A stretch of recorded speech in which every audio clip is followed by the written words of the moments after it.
The creation of SNG-RDC was in many ways a response to the growing number of development projects surrounding Six Nations of the Grand River. The Crown and the right of Canada and the right of Ontario are required to consult and accommodate the First Nations through the duty to consult, although this has been delegated to proponents and municipalities. This duty to consult is with Six Nations Council.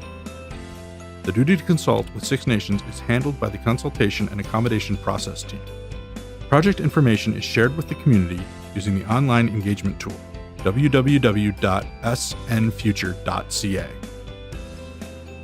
All developments happening within Six Nations Treaty territory defined by the 1701 Fort Albany Treaty and the 1784 Haldeman Treaty must go before the Consultation and Accommodations Process Team. Partnering with SNG-RDC does not eliminate a developer's duty to consult within the Six Nations community. The Consultation and Accommodations Process Team is responsible for communications, including meetings with proponents and/or the Crown to discuss proposals, policies, and projects. Developing a working relationship with the proponents and/or the Crown. Educating proponents and the public on Six Nations land rights. Negotiating a term sheet of accommodation on specific proposed projects that will benefit the Six Nations community. Conducting engagement with the Six Nations community. Drafting definitive agreements for final approval, and providing ongoing monitoring of projects.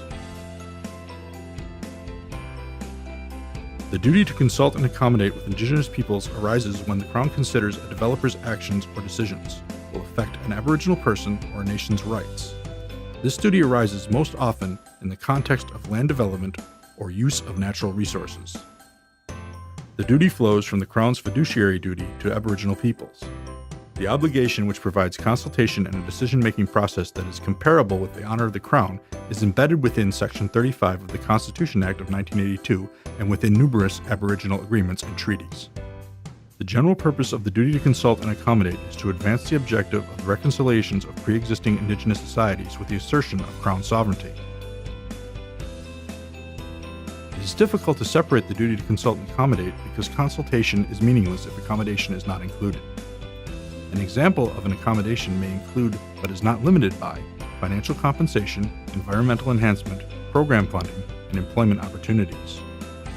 The Consultation and Accommodation Process Team entertains viable arrangements with proponents without prejudice to our Aboriginal and treaty rights, and without prejudice to Six Nations litigation against the Attorney General of Canada and Her Majesty the Queen in right of Ontario, bearing Superior Court File 406/95.